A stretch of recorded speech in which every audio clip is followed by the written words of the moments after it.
Hi, S V അരുളാണ്. നിങ്ങൾക്ക് ആരാണ് സുനിൽ കണകുണ എന്നറിയും? ഇല്ലെങ്കിൽ അറിയണം. സുനിൽ കണകുണ കൊടുത്തിരിക്കുന്ന നിർദ്ദേശം എന്താണെന്ന് അറിയണം. അപ്പോഴാണ് ഇപ്പോൾ ഒരു ചെറിയ സംഭവം ഉണ്ടായാലും എന്തുകൊണ്ട് കേരളത്തിൽ അത് വലിയ വാർത്ത വിസ്ഫോടനമായി മാറുന്നു എന്നതിൻ്റെ തന്ത്രം അറിയാൻ ആരാണ് സുനിൽ കണകുണ എന്ന് നിങ്ങൾ അറിയണം. ഇതേ കേട്ടെ. നമ്മളിപ്പോൾ കേരളത്തിൽ ഏറ്റവും അധികം ചർച്ച ചെയ്യുന്ന ഒരു പേര് സുനിൽ കനകോലുവിൻ്റെ പേരാണല്ലോ. ഈ സുനിൽ കനകോലുവിൻ്റെ ഒരു വാക്കിൽ നിന്ന് തന്നെ തുടങ്ങാം. സുനിൽ കനകോലു ഈ തെരഞ്ഞെടുപ്പ് വിജയത്തെക്കുറിച്ച് പറഞ്ഞിരിക്കുന്നത് ഇങ്ങനെയാണ്: യുക്തി കൊണ്ട് തെരഞ്ഞെടുപ്പിൽ വിജയിക്കാനാകില്ല, പകരം വികാരങ്ങളാണ് തെരഞ്ഞെടുപ്പ് വിജയത്തെ നിർണ്ണയിക്കുന്നത്. തെരഞ്ഞെടുപ്പ് വിധിയെ നിർണ്ണയിക്കുന്നത് വികാരങ്ങളാണ്. ആ വികാരങ്ങളെ നിങ്ങൾക്ക് എങ്ങനെ ഉപയോഗപ്പെടുത്താൻ കഴിയും, എങ്ങനെ ചൂഷണം ചെയ്യാൻ കഴിയും, അതാണ് ഒരു തെരഞ്ഞെടുപ്പിൽ വിജയം നിർണ്ണയിക്കുന്നത്. ഇന്നത്തെ കാലത്ത് തെരഞ്ഞെടുപ്പ് വിജയം എന്നത് അങ്ങനെയായി മാറുകയാണ്. നേരത്തെ നമ്മുടെ റിപ്പോർട്ടിൽ ചൂണ്ടിക്കാണിച്ചതുപോലെ തന്നെ 2014 നരേന്ദ്രമോദിയാണ് അത് രാജ്യത്ത് എല്ലാവർക്കും പറഞ്ഞ് പഠിപ്പിച്ചു കൊടുത്തത്. നരേന്ദ്രമോദിയെ PR ഏജൻസികൾ ഒരു വലിയ ബിംബമായി ഉയർത്തിക്കാട്ടി.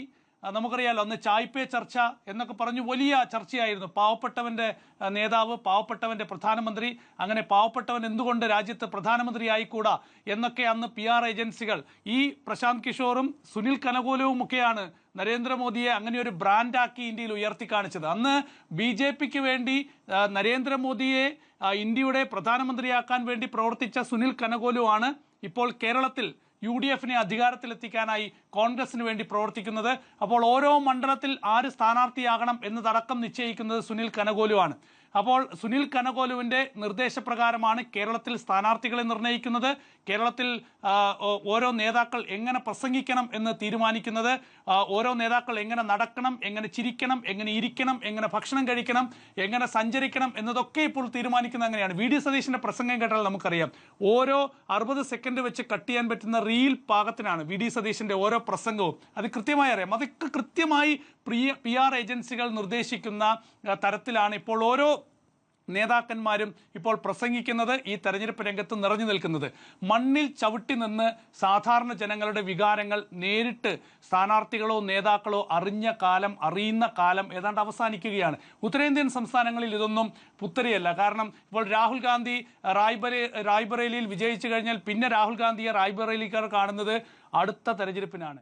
കേട്ടല്ലോ, പ്രധാനമന്ത്രി നരേന്ദ്രമോദിയുടെ പഴയ PR-കാരനാണ്. ആ PR-കാരൻ്റെ ഉദ്ദേശം അല്ലെങ്കിൽ ലക്ഷ്യമെന്ന് പറയുന്നത് ഒരിക്കലും സത്യമല്ല, വികാരങ്ങൾ സൃഷ്ടിക്കുക, യുക്തി കൊണ്ട് മനുഷ്യരെ ചിന്തിക്കാൻ അനുവദിക്കാതിരിക്കുക. അതിൻ്റെ ഉദ്ദേശം എന്തായിരിക്കണം?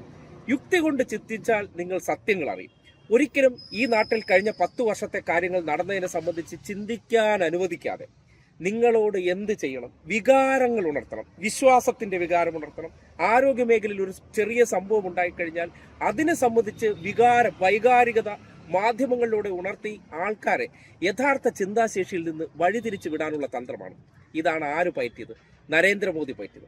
അതേ നരേന്ദ്രമോദിയുടെ തന്ത്രമാണ് കേരളത്തിൽ ഇപ്പോൾ കണകുണയെ കൊണ്ടുവന്നിട്ട് ആര് നടത്തുന്നത്? കോൺഗ്രസ്സുകാർ നടത്തുന്നത്. ഇതിപ്പോൾ ഒരു ചാനൽ റിപ്പോർട്ട്, അതായത് റിപ്പോർട്ടർ ചാനലിലെ PR സുനിൽ ഡൽഹിയിൽ നിന്ന് അദ്ദേഹം പറഞ്ഞ കാര്യമാണ്.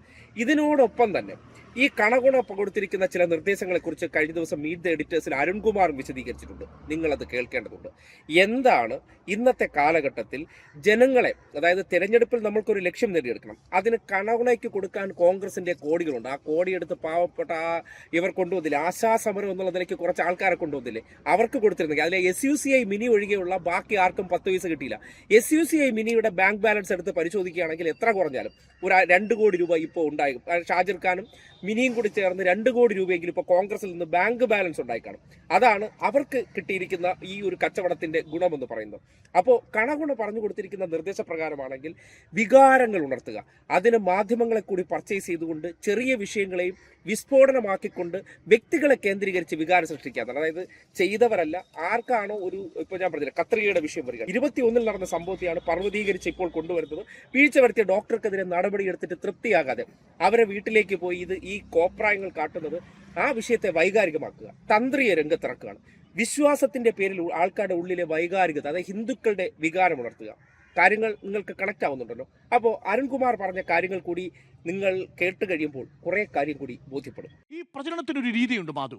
സുനിൽ നേരത്തെ പറഞ്ഞതുപോലെ സുനിൽ കനകോലു പറയുന്നത് യുക്തിയല്ല, പകരം നിങ്ങൾ വികാരത്തെയാണ് ഇളക്കേണ്ടത് എന്നുള്ളതാണ്.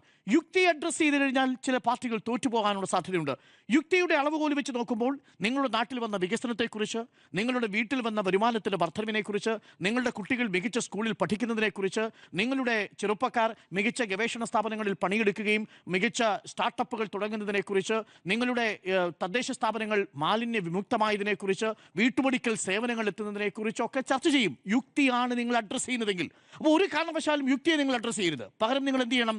പകരം വികാരത്തെ അഡ്രസ്സ് ചെയ്യണം. വികാരത്തെ അഡ്രസ്സ് ചെയ്യാനുള്ള ഏറ്റവും വലിയ കുറുക്കുവഴി എന്താണെന്ന് അറിയാമോ? രണ്ട് കാര്യങ്ങളാണ്. ഒന്ന്, ഏതെങ്കിലും ഒരു വീഴ്ചയുണ്ടെങ്കിൽ ആ വീഴ്ചയിലെ ഒരു വൈകാരികമായൊരു രംഗത്തെ തൊടുക. പക്ഷെ അത് വലിയ ബുദ്ധിമുട്ടാണ് തെരഞ്ഞെടുപ്പ് സമയത്ത് വീണ് കിട്ടാൻ. വളരെ അപൂർവമായിട്ട് മാത്രമാണ് ഉഷാ ജോസഫിനെ പോലെ, വേണുവിനെ പോലുള്ള ഇൻസിഡന്റുകൾ തെരഞ്ഞെടുപ്പിന് തൊട്ട് മുമ്പ് വരുന്നത്. പക്ഷേ അതൊന്നും കൂടുതൽ ജനങ്ങളിലേക്ക് എത്തില്ല. അതുകൊണ്ട് എന്ത് ചെയ്യണം? വികാരങ്ങളെ നിങ്ങൾക്ക് ഏറ്റവും നന്നായിട്ട് ഉപയോഗിക്കാൻ പറ്റിയ ഒരു മാർക്കറ്റ് എന്ന് പറയുന്നത് വിശ്വാസത്തിൻ്റെ കമ്പോളമാണ്. ആ വിശ്വാസത്തിൻ്റെ കമ്പോളമാണ് കേരളത്തിൽ പ്രതിപക്ഷം വലിയ ആയുധമാക്കി മാറ്റുന്നത്. നോക്കൂ, തന്ത്രപരമായി ഇപ്പോൾ തന്ത്രിയിലേക്ക് തിരിഞ്ഞിട്ടുണ്ട്. തന്ത്രിയെ മുന്നിൽ നിർത്തിക്കൊണ്ടുള്ള യുദ്ധമാണ്. പോറ്റിയെ മുൻനിർത്തിക്കൊണ്ടുള്ള യുദ്ധം എന്താ അവസാനിപ്പിച്ചത്? കാര്യം യുക്തിപരമായി ചില കാര്യങ്ങൾ മറുപക്ഷം ചോദിച്ചു തുടങ്ങിയപ്പോൾ പാട്ട് തന്നെ പൊളിഞ്ഞു പോകുന്ന സാഹചര്യമുണ്ടായി. അപ്പോൾ ഇനി തന്ത്രിയെ മുൻനിർത്തിക്കൊണ്ട് ഹിന്ദു വികാരത്തെ ഉണർത്തിക്കൊണ്ട് ഈ തെരഞ്ഞെടുപ്പിനെ നേരിടാനുള്ള തന്ത്രത്തിലേക്ക് മാറുന്നു. സാധാരണ രീതിയിൽ നമ്മൾ ഈ PR സ്ട്രാറ്റജികളെ കുറിച്ച് പഠിക്കുമ്പോൾ പറയുന്നൊരു കാര്യമുണ്ട്. പ്രശാന്ത് കിഷോറിനെയും സുനിൽ കനഗോലുവിനെയും നോക്കിയാൽ പ്രധാനമായിട്ടും 3 ആക്സിസിലാണ് അവ പ്രവർത്തിക്കുന്നത്. അതിലൊന്ന്, ഈ ഗ്രാസ് റൂട്ട് എൻഗേജ്മെന്റ് പരമാവധി ഉറപ്പിച്ചാൽ മാത്രമേ നിങ്ങൾക്കൊരു തെരഞ്ഞെടുപ്പിൽ വിജയിക്കാൻ പറ്റൂ. അല്ലാതെ എത്ര കള്ളക്കഥകൾ ഉണ്ടാക്കിയാലും നിങ്ങൾക്ക് നിർത്താൻ പറ്റില്ല. നോക്കൂ, ഇവിടെ ഗ്രാസ് റൂട്ട് മാനേജ്മെന്റിൽ സാധാരണക്കാരനെ തൊടുന്ന രീതിയിൽ നേരത്തെ തന്നെ ഈ തെരഞ്ഞെടുപ്പ് പ്രവർത്തനം ആരംഭിച്ചിട്ടുണ്ട്. ഏതാണെന്ന് മനസ്സിലായോ? ആശാവർക്കർമാരെ മുൻനിർത്തി. നോക്കൂ, കോൺഗ്രസ് ഈ തെരഞ്ഞെടുപ്പിലേക്ക് പിച്ച് ചെയ്തത് ഇന്നല്ല. പകരം ആശാ വർക്കർമാരെ സമരത്തിന് മുന്നിൽ അണിനിരത്തിയത് ദാറ്റ് വാസ് എ സ്ട്രാറ്റജി. നോക്കൂ, നേരിട്ട് കോൺഗ്രസിന്റെ ആൾക്കാരല്ല അവിടെ ഉണ്ടായിരുന്നത്. SUCയുമായി ബന്ധപ്പെട്ട നേതാക്കളാണ് അതിന് നേതൃത്വം നൽകിയത്. പിന്നീട് മറ്റെല്ലാ വിഭാഗത്തിൽപ്പെട്ട ആൾക്കാരും അതിനോടൊപ്പം ചേരുന്നത് കണ്ടു. അതിനെ UDF ആണ് പിന്തുണച്ചത്. അതിനെ കോൺഗ്രസ് ആണ് ആദ്യം പിന്തുണച്ചത്. പിന്നീട് സുരേഷ് ഗോപിയൊക്കെ പന്തലിൽ വന്ന് പോകുന്നത് നമ്മൾ കണ്ടു. ഇന്നും നോക്കൂ, ആശാ വർക്കർമാർ ആർക്ക് വേണ്ടിയിട്ടാണ് പ്രചരണത്തിനിറങ്ങിയത്? UDFന് വേണ്ടിയാണ് കഴിഞ്ഞ തദ്ദേശ തെരഞ്ഞെടുപ്പിൽ പ്രചരണത്തിനിറങ്ങിയത്. ഇക്കുറിയും ഈ സർക്കാരിനെതിരെ പ്രചരണത്തിനിറങ്ങുമെന്ന് പറയുന്നു. ഇപ്പൊ ഗ്രാസ് റൂട്ട് മാനേജ്മെന്റ്, ബാക്കി എന്താ ആൾക്കാരെ പിടിക്കാൻ പറ്റാത്ത? ഇപ്പോൾ തൊഴിലുറപ്പ് തൊഴിലാളികളെ പിടിക്കാൻ എന്താ കോൺഗ്രസിന് പറ്റാത്ത? തൊഴിലുറപ്പ് തൊഴിലാളികളുമായി ബന്ധപ്പെട്ട അവരുടെ ജീവിതത്തെ നിശ്ചയിക്കുന്ന അടിസ്ഥാനപരമായ ഒരു തൊഴിൽ നിയമ ഭേദഗതി VBG റാംജി ബിൽ കേന്ദ്ര പാർലമെന്റിൽ അവതരിപ്പിക്കുമ്പോൾ പ്രതിപക്ഷ നേതാവായ രാഹുൽ ഗാന്ധി അങ്ങ് ജർമ്മനിയിൽ BMW സ്കൂട്ടർ ഓടിച്ച് കളിക്കുന്ന തിരക്കിലായിരുന്നു. തൊഴിലുറപ്പ് തൊഴിലാളികൾ ഇന്നിപ്പോൾ CPMന്റെ ഇടതുപക്ഷത്തിന്റെ ഫോണിലാണ് കേരളത്തിൽ. കാരണം അവർക്കറിയാം തൊഴിലുറപ്പുമായി ബന്ധപ്പെട്ടുകൊണ്ടുള്ള പ്രധാനപ്പെട്ട നിയമ ഭേദഗതികൾ സമർപ്പിച്ചത് അന്ന് CPM കൂടി ഭാഗമായിരുന്ന UPA സമരം പ്രഖ്യാപിച്ചിട്ട് ഇതുവരെ കോൺഗ്രസ് നടത്തിയിട്ടില്ല. അതേ തൊഴിലുറപ്പ് പദ്ധതിയുമായി ബന്ധപ്പെട്ടൊരു സമരം, കേരളത്തെ ഇളക്കി മറിച്ചുകൊണ്ടൊരു സമരം കോൺഗ്രസ് നടത്തിയിട്ടുണ്ടോ? അത് ഗ്രാസ് റൂട്ട് എൻഗേജ്മെന്റ് വേണമെങ്കിൽ നിങ്ങൾ കർഷകരിലേക്കും പോകണം. കർഷകരിലേക്ക് പോകാൻ പറ്റുമോ? കോൺഗ്രസിന് 91 ഉദാരവൽക്കരണ നിയമം നടപ്പിലാക്കിയ മൻമോഹൻ സിംഗിന്റെ സർക്കാരിന്, ASEAN കരാറുമായി ബന്ധപ്പെട്ട ഉടമ്പടികൾ വെച്ച സർക്കാരിന് കേരളത്തിലെ കർഷകരുടെ കാര്യത്തിൽ, ഇന്ത്യയിലെ കർഷകരുടെ കാര്യത്തിൽ നേരിട്ടിറങ്ങാൻ പറ്റൂ. എന്നിട്ടും കാർഷിക വിരുദ്ധ നിയമങ്ങൾക്കെതിരെ രാഹുൽ ഗാന്ധി സമരം ചെയ്തു. പക്ഷേ കേരളത്തിൽ എന്തുകൊണ്ടാണ് കർഷകരെ സംഘടിപ്പിക്കാൻ പറ്റാത്തത്? അവർ ഓർഗനൈസ്ഡ് ആണ്, വെൽ ഓർഗനൈസ്ഡ് വിത്ത് ലെഫ്റ്റ് ആണ്. നിങ്ങൾ തൊഴിലുറപ്പ് തൊഴിലാളികൾ എന്തുകൊണ്ട് സംഘടിക്കാൻ പറ്റുന്നില്ല? അവരും ഇടതുപക്ഷത്തിനോടൊപ്പം നിൽക്കുന്നവരാണ്. അപ്പോൾ നിങ്ങൾക്ക് ഗ്രാസ് റൂട്ട് മാനേജ്മെന്റിൽ നിൽക്കുന്ന ഒരു വിഭാഗത്തെ അടർത്തിയെടുക്കണം. അതിന് കണ്ടെത്തിയ ഏറ്റവും മനോഹരമായ വഴിയാണ് ആശാ വർക്കർമാർ എന്നുള്ളത്. അത് ഏറെക്കുറെ ഉണ്ട്. പക്ഷേ നോക്കൂ, ഇടത് സംഘടനയേക്കാൾ ഏറ്റവും കൂടുതൽ മാധ്യമ ഫോക്കസ് കിട്ടിയത് ആ സമരത്തിനാണ്. അപ്പോൾ ഗ്രാസ് റൂട്ട് മാനേജ്മെന്റ് എന്നുള്ളത് അവർക്ക് ഉറപ്പിക്കാൻ സാധിക്കുന്ന ഒരു വഴിയാണ്. ഞാൻ പറഞ്ഞത് എങ്ങനെയാണ് പ്രവർത്തിക്കുന്നത് എന്നുള്ളതാണ്. അതാണ് ഒരു എക്സാമ്പിൾ. രണ്ടാമത്തത് പ്രൊഫഷണലൈസേഷൻ നടപ്പിലാക്കുക. ഇപ്പൊ ലക്ഷ്യയിൽ കനഗോലുവിന്റെ മുഴുവൻ റിപ്പോർട്ടും ഞാൻ വായിച്ചു. എങ്ങനെയാണ് ലക്ഷ്യയിൽ കനഗോലു ആ പ്രസന്റേഷൻ ചെയ്തിരിക്കുന്നത്, ഏതൊക്കെ രീതിയിലുള്ള വേരിയബിളുകളാണ് ഉപയോഗിച്ചിരിക്കുന്നത്, വളരെ ഡാറ്റ ഡ്രിവൺ ആയിട്ടുള്ള ഒരു അപ്രോച്ചാണ് യഥാർത്ഥത്തിൽ ഇവരെ സ്വീകരിക്കുന്നത്. എന്ന് പറഞ്ഞാൽ ബൂത്ത് തലം മുതൽ ചില മണ്ഡലങ്ങളിൽ എടുത്തിട്ടുണ്ട്. ക്രിസ്ത്യൻ ഡൊമിനേഷൻ കൂടുതലുള്ള മണ്ഡലങ്ങളിൽ ഇത്തവണ എങ്ങനെയാണ് വോട്ട് ഷിഫ്റ്റ് ചെയ്തിരിക്കുന്നത്, അത് 2010 തദ്ദേശ തെരഞ്ഞെടുപ്പ് മുതലുള്ള ഡാറ്റ ഇവരുടെ കയ്യിലുണ്ട്, കനഗോലുവിന്റെ കയ്യിലുണ്ട്. അത്രയും ഡാറ്റ ഡ്രിവണായി, ഡാറ്റ ഏറ്റവും കൂടുതലുള്ളവർ ഡാറ്റ കോറിലേറ്റീവ്. 2010 ഇലക്ഷനും 2011 നിയമസഭാ ഇലക്ഷനും, 2015 തദ്ദേശ ഇലക്ഷനും 2016 നിയമസഭാ ഇലക്ഷനും, 2020 തദ്ദേശ ഇലക്ഷനും 2021 നിയമസഭാ ഇലക്ഷനും, ഇത് തമ്മിലുള്ള കോറിലേഷനും വേരിയേഷനും വെച്ച് ഓരോ മണ്ഡലത്തിലെയും ഭൂരിപക്ഷം കൂടുതലുള്ള ക്രൈസ്തവ ഭൂരിപക്ഷമുള്ള മണ്ഡലങ്ങളിൽ കോൺഗ്രസിന് വോട്ട് കൂടിയിട്ടുണ്ടോ? അവിടെ LDF വോട്ട് കൂടിയിട്ടുണ്ടോ? എന്നിട്ടാണ് അവർ നിരീക്ഷണത്തിലെത്തിയത്. ക്രൈസ്തവ മേഖലകളിൽ വലിയ കാര്യമായ ഇമ്പാക്ട് ഉണ്ടാക്കാൻ UDF പറ്റിയിട്ടില്ല. അപ്പോൾ എന്ത് ചെയ്യും? അതിൽ നിന്നൊരു സ്ട്രാറ്റജി ഉണ്ടാക്കും. ക്രൈസ്തവ ന്യൂനപക്ഷങ്ങളെ ഒപ്പം നിർത്തണം. വളരെ പെട്ടെന്ന് സീറോ മലബാർ സഭയിലേക്ക് പ്രതിപക്ഷ നേതാവ് പോയത്, സിനഡിലേക്ക് പോയത് നമ്മൾ കണ്ടതല്ലേ? JB കോശി കമ്മീഷൻ റിപ്പോർട്ടുമായി ബന്ധപ്പെട്ട ചർച്ച പെട്ടെന്ന് ഉയർന്നു വന്നത് നമ്മൾ കണ്ടതല്ലേ? കേരള കോൺഗ്രസിന്റെ മാണി വിഭാഗം പോകുന്നു എന്ന വ്യാഖ്യാനം വന്നത് കണ്ടതല്ലേ? ഈ കനകോലു റിപ്പോർട്ടിന് ശേഷമാണ്, ചുമ്മാതല്ല. അപ്പോ സോണിയാഗാന്ധിയുമായി ചർച്ച ഡൽഹിയിൽ നിന്ന് വന്നതാണ്. അപ്പോൾ ഇതെല്ലാം വരുന്നത് എങ്ങനെയാണ്? കനകോലു റിപ്പോർട്ട് വരുന്നതിന് ശേഷം സ്ട്രാറ്റജികൾ രൂപീകരിക്കുന്ന അവസ്ഥയിലേക്ക് മാറുന്നു. മൂന്നാമത്തെ പ്രധാനപ്പെട്ട കാര്യം നറേറ്റീവ് ബിൽഡിംഗ്. പ്രതിപക്ഷ നേതാവ് തന്നെ വാക്ക് അറിയാതെ ഉപയോഗിച്ചിട്ടുണ്ട്. ഈ തെരഞ്ഞെടുപ്പിലെ നറേറ്റീവ് എന്ന് പറയുന്നത് ഇറ്റ്സ് എ PR ടേം. അതൊരു PR ടേമാണ്, അതൊരു പൊളിറ്റിക്കൽ ടേം അല്ല. കാര്യം ഒരു നറേറ്റീവിനെ നിങ്ങൾ സൃഷ്ടിച്ചെടുക്കുക എന്ന് പറയുന്നതാണ് PR-ന്റെ ജോലി. വാൾട്ടർ ലിപ്മാനെ പോലെയുള്ള വലിയ പ്രൊഫഷണലിസ്റ്റുകൾ പറയുന്നത് നിങ്ങൾ ഒരു ആഖ്യാനം സൃഷ്ടിച്ചെടുത്ത് പബ്ലിക് ഒപ്പീനിയനെ സ്വാധീനിക്കുന്നതാണ് ജനാധിപത്യത്തിലെ കല. യഥാർത്ഥ യുദ്ധത്തിന് സമാന്തരമായി ഇത്തരത്തിൽ അപ്പൊ ആ നറേറ്റീവ് ഉണ്ടാക്കുക എന്നുള്ളതാണ്. ഒരു പ്രതീതി നിർമ്മാണത്തിന് ആവശ്യമായിട്ടുള്ള ഒരു ആഖ്യാനം ഉണ്ടാക്കലാണ് നറേറ്റീവ്. ഇവിടെ എന്താ നറേറ്റീവ് ഇപ്പോൾ ഉണ്ടാക്കിയിരിക്കുന്നത്? ഈ സർക്കാരിനെ പിടിക്കാനുള്ള നറേറ്റീവ് എന്താ? ഈ സർക്കാരിനെ തോപ്പിക്കാനുള്ള നറേറ്റീവ് എന്താ? ഭരണം മോശമാണ് എന്ന് വരുത്തി തീർക്കണം. പക്ഷേ അടിസ്ഥാനമായി നിങ്ങൾ ഏതെങ്കിലും വകുപ്പ് എടുത്ത് നോക്കൂ.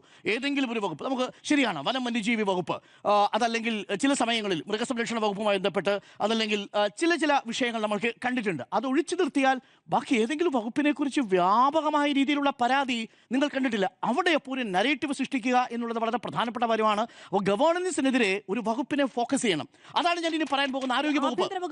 ആഭ്യന്തര വകുപ്പിന് നോക്കൂ, അത് ആ പോലീസുമായി ബന്ധപ്പെട്ടുകൊണ്ടുള്ള ചില ദൃശ്യങ്ങൾ പുറത്തു വരുമ്പോൾ സൃഷ്ടിക്കുന്നതാണ്. അത് നമ്മളടക്കം പറഞ്ഞു, അത് നറേറ്റീവ് അല്ല, ദാറ്റ്സ് എ റിയാലിറ്റി. പക്ഷേ നറേറ്റീവായിട്ട് കൊണ്ടുവന്ന എവിടെ? അതവർ വിട്ടു. അതുകൊണ്ട് ഇത് രണ്ടും പിടിച്ചില്ല. ഇപ്പൊ നോക്കൂ, പോലീസ് അല്ലല്ലോ പ്രതിപക്ഷം മുന്നോട്ട് വയ്ക്കുന്നത്, വനവന്യജീവി വിഷയമല്ലല്ലോ മുന്നോട്ട് വയ്ക്കുന്നത്. ആഖ്യാനം എവിടെയാ പോയി നിൽക്കുന്നത്? ശബരിമല സ്വർണ്ണക്കൊള്ള. കുമാർ പറഞ്ഞത് അങ്ങനെ വകുപ്പുകൾ എടുത്ത് പറയാൻ കഴിയില്ല എന്നാണ്. അല്ല, ആ വകുപ്പുകൾ നോക്കൂ, വകുപ്പുകളിൽ ആഭ്യന്തര വകുപ്പ്, വനവന്യജീവി വകുപ്പ്, ചില വകുപ്പുകളെ നോക്കിക്കഴിഞ്ഞാൽ അത് പൊതു അസംതൃപ്തി ഉണ്ടാക്കിയിരിക്കുന്ന ചില വകുപ്പുകളുണ്ട്. പക്ഷെ ബാക്കിയുള്ള വകുപ്പുകളെ നോക്കൂ, ഏതെങ്കിലും ഒരു വകുപ്പ് മന്ത്രിക്കെതിരെ അഴിമതി ആരോപണം നിലവിലുണ്ടോ? നിലവിൽ ഒരു വകുപ്പ് മന്ത്രിക്കെതിരെ, ഏതെങ്കിലും ഒരു മന്ത്രിക്കെതിരെ അഴിമതി ആരോപണം പ്രതിപക്ഷത്തിന് ഉന്നയിക്കാൻ പറ്റിയോ? ഉന്നയിക്കാൻ പറ്റിയിട്ടില്ല എന്നതാണ് വാസ്തവം. അപ്പോൾ പിന്നെ ഒരു ആഖ്യാനം വേണം. എന്താ ആഖ്യാനം? അപ്പോൾ മറ്റൊരു നെഗറ്റീവാണ്, വിശ്വാസത്തെ സംരക്ഷിക്കാത്ത സർക്കാർ, സ്വർണ്ണക്കൊള്ള നടത്തുന്ന സർക്കാർ. ആക്ച്വലി സ്വർണ്ണക്കൊള്ള നടത്തിയത് സർക്കാരാണോ? ദേവസ്വം ബോർഡിനകത്ത് ഇടപെടുന്നതിന് സർക്കാരിന് പരിമിതിയില്ലേ? ദേവസ്വം ബോർഡ് എങ്ങനെയാണ് പ്രവർത്തിക്കുന്നത് എന്നുള്ളത് ഒരു ഓട്ടോണമസ് ബോഡിയായിട്ട് പ്രവർത്തിക്കുകയല്ലേ? 2017 കൊടിമരത്തിന്റെ കാര്യത്തിലും സ്വർണ്ണക്കൊള്ള നടന്നിട്ടില്ലേ? അന്ന് UDF ദേവസ്വം ബോർഡല്ലേ? പാത്രക്കൊള്ള നടന്നത് UDF കാലത്തല്ലേ? അപ്പോൾ ഒരു നറേറ്റീവ് സൃഷ്ടിക്കാൻ വേണ്ടി വ്യാജമായ ചില നറേറ്റീവ് നിർമ്മാണം നടത്തുക എന്നതാണ് PR-ന്റെ പണി. ഇതാണ് ഇപ്പോൾ കേരളത്തിൽ നടന്നുകൊണ്ടിരിക്കുന്നത്. ഇത് പക്ഷേ സർക്കാരും ചെയ്യും. സ്വാഭാവികമായും സർക്കാർ എന്താ ചെയ്യുന്നത്? 90% മാധ്യമങ്ങളും സർക്കാരിൻ്റെ വികസന പ്രവർത്തനങ്ങൾ ജനങ്ങളിലേക്ക് എത്തിക്കാത്തത് കൊണ്ട് സോഷ്യൽ മീഡിയയിലൂടെ നിങ്ങൾ കൂടുതൽ ഉണർന്നു പ്രവർത്തിക്കണം എന്ന് മുഖ്യമന്ത്രി ആഹ്വാനം ചെയ്തു. നമ്മൾ തന്നെ ലൈവായിട്ട് കൊടുത്തു. പിണറായി മുഖ്യമന്ത്രി നടത്തിയ പ്രസംഗം നോക്കൂ. സർക്കാരിൻ്റെ പ്രവർത്തനങ്ങൾ ജനങ്ങളിലേക്ക് നേരിട്ടെത്തിക്കുക മാധ്യമത്തിന് ഉത്തരവാദിത്വമാണോ എന്ന് ചോദിച്ചാൽ അതും എത്തിക്കണം. പക്ഷേ നോക്കൂ, നല്ലൊരു റോഡ് നിർമ്മിച്ചു എന്ന് പറയുന്നതിനോടൊപ്പം തന്നെ ഒരു റോഡ് മോശമായി എന്ന് പറയുന്നിടത്താണ് മാധ്യമ പ്രവർത്തനം ഉണ്ടാകുന്നത്. കാരണം നല്ല റോഡുകൾ നിർമ്മിക്കുന്നത് ഗവൺമെന്റിന്റെ ജോലിയാണ്. ആ നല്ല റോഡിനെ കുറിച്ച് പറയുന്നത് PR-ആണ്. അപ്പോൾ സ്വാഭാവികമായും അവിടെ ഉണ്ടാവും ആ റോഡ് നല്ലതായിട്ടുണ്ട്, അത് ജനങ്ങൾക്ക് അനുഭവവേദ്യമാവുന്നു. പക്ഷേ ഒഴിഞ്ഞു കിടക്കുന്ന അല്ലെങ്കിൽ തകർന്നുപോയ റോഡിനെ കുറിച്ച് കൂടി നമ്മൾ പറയുക എന്നതാണ്. ഇനി ഞാൻ ബാക്കി രണ്ട് കാര്യങ്ങളിലേക്ക് കൂടി വരാം. അപ്പോൾ ഇതാണ് മൊത്തത്തിൽ പ്രചരണത്തിന്റെ ഒരു സ്വഭാവം, അതിന്റെ ശാസ്ത്രീയത എന്ന് പറയുന്നത്. ഒരു കണക്ക് കൂടി ഞാൻ പറയാം. കഴിഞ്ഞ തിരഞ്ഞെടുപ്പിൽ 2024 ലോക്സഭാ തെരഞ്ഞെടുപ്പിൽ പ്രചരണത്തിന് വേണ്ടി മാത്രം ഈ PR ഏജൻസികൾക്ക് വേണ്ടി മാത്രം 2008 കോടി രൂപ ഇന്ത്യയിലെ പ്രധാനപ്പെട്ട 2 പാർട്ടികൾ ഉപയോഗിച്ചിട്ടുണ്ട്. അതിൽ ഏറ്റവും പ്രധാനപ്പെട്ടത് കോൺഗ്രസ് പാർട്ടിയാണ്, മറ്റൊരു പാർട്ടി BJP ആണ് എന്നുള്ളതാണ്. ഇത്തരം PR ഏജൻസികൾ, അത് കഴിഞ്ഞാൽ തൃണമൂൽ കോൺഗ്രസ്, പിന്നെ DMK, അത് കഴിഞ്ഞാൽ ബിജു ജനതാദൾ, ഇങ്ങനെയാണ് കണക്കുകൾ വരുന്നത്. PR ഏജൻസികൾ ഉപയോഗിച്ചുകൊണ്ടുള്ള പബ്ലിസിറ്റിക്ക് വേണ്ടിയിട്ട് കോടിക്കണക്കിന് രൂപയാണ്.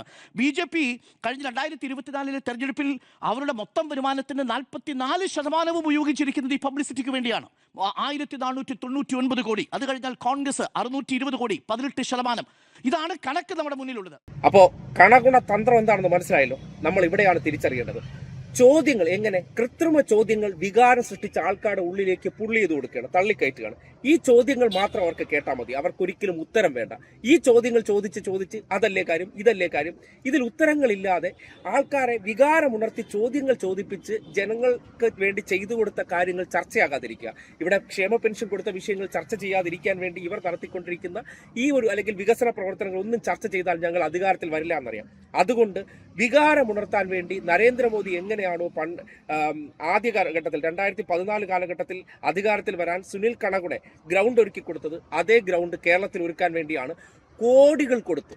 കാര്യം 10 വർഷം പുറത്തു നിന്നിട്ടും കോടികൾ കണകുണയ്ക്ക് കൊടുക്കാൻ കോൺഗ്രസിന്റെ ഉണ്ട്. കാര്യം വയനാട് ഉൾപ്പെടെ പിരിച്ച ഫണ്ട് എന്ത് ചെയ്തെന്ന് പറഞ്ഞാൽ അടുത്ത അധികാരം പിടിക്കാൻ വേണ്ടി കണകുണമാർക്കും 5 സ്റ്റാർ ഹോട്ടലുകളിലും പെണ്ണ് കേസുകളിലും കൊണ്ടുപോയി കൊടുത്തതാണ് അവർക്ക് വീട് വയ്ക്കാൻ പറ്റാതെ പോയിരിക്കുന്നത്. അപ്പോൾ തിരിച്ചറിയേണ്ടത് അരുൺകുമാറിന്റെ വാക്കുകളിലൂടെ ഈ നാട്ടിൽ നടക്കുന്ന PR തന്ത്രമാണ്.